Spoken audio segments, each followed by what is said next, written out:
Subscribe for more content. अच्छा, अगर हम पूरे भारत के रेलवे नेटवर्क को एक शरीर की तरह सोचें, तो कुछ स्टेशंस और जंक्शंस इसके धड़कते हुए दिल की तरह हैं, है ना? आज हम सफर करने वाले हैं भारत के बिल्कुल बीच में, यानी मध्य प्रदेश में, और हम खोजेंगे वो कौन सी नसें हैं, वो कौन सी धमनियां हैं जो असल में पूरे देश को एक साथ जोड़ कर रखती हैं। तो फिर सवाल ये उठता है कि भारत के इतने बड़े, इतने फैले हुए रेलवे नेटवर्क का असली सेंटर, असली केंद्र कहाँ है?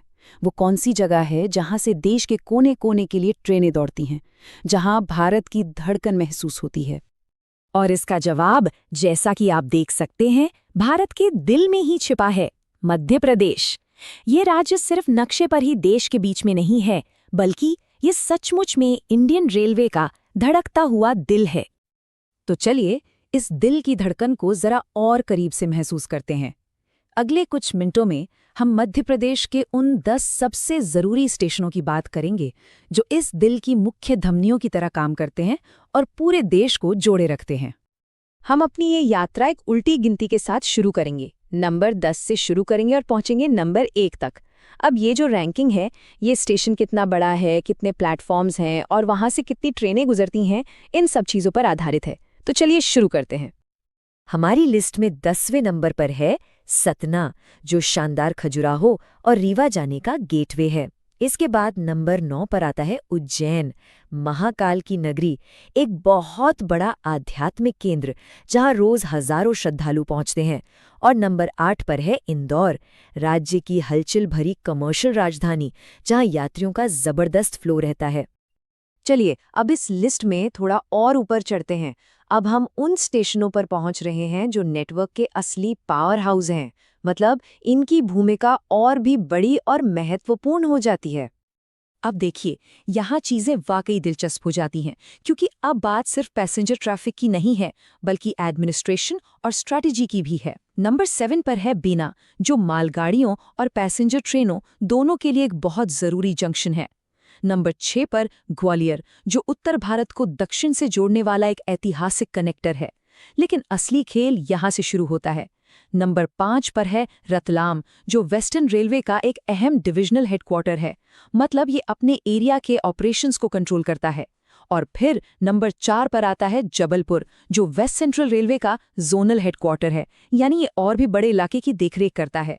तो ये सिर्फ स्टेशन नहीं, बल्कि रेलवे के ऑपरेशनल सेंटर्स हैं। और अब हम आ गए हैं टॉप 3 में। ये वो महारथी जंक्शन है जो मध्य प्रदेश के रेलवे नेटवर्क की रीढ़ की हड्डी हैं। यहाँ मुकाबला बहुत ही कड़ा है। तो तीसरे नंबर पर है कटनी जंक्शन। इसकी खासियत जरा समझिए। यहाँ 5 अलग अलग दिशाओं से रेलवे लाइनें आकर मिलती हैं, और तो और यहाँ देश के सबसे बड़े मार्शलिंग यार्ड्स में से एक है।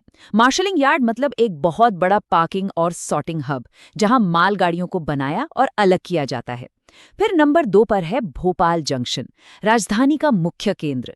ये दिल्ली चेन्नई और दिल्ली मुंबई वाली मेन लाइनों पर पड़ता है, जो इसे स्ट्रेटेजिकली बेहद बेहद जरूरी बना देता है।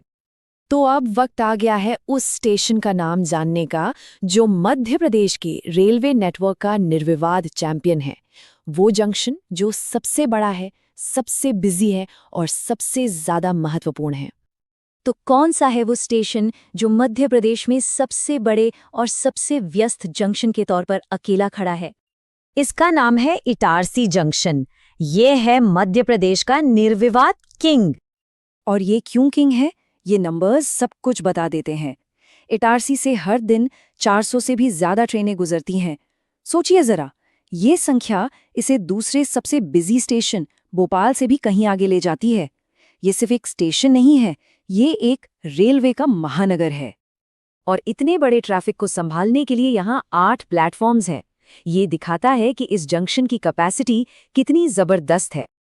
तो सबसे जरूरी बात यह है कि इटारसी सिर्फ मध्य प्रदेश का ही नहीं, बल्कि पूरे भारत का एक मेन हब है। ये उत्तर को दक्षिण से और पूरब को पश्चिम से जोड़ता है। ये सचमुच में देश का चौराहा है, जहां भारत के हर कोने से आने वाली कहानियां एक दूसरे से मिलती हैं।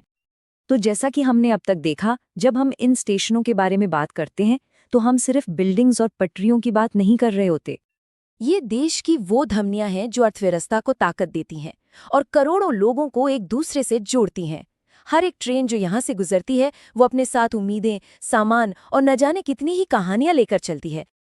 तो आखिर में एक सवाल मन में आता है, जैसे जैसे भारत हाई स्पीड ट्रेनों और मॉडर्न टेक्नोलॉजी की तरफ बढ़ रहा है, इटारसी और भोपाल जैसे इन ऐतिहासिक केंद्रों का रोल कैसे बदलेगा? क्या ये और भी ज्यादा जरूरी हो जाएंगे या इनका रूप बदल जाएगा? ये एक ऐसा सवाल है जिसका जवाब आने वाले भारत के भविष्य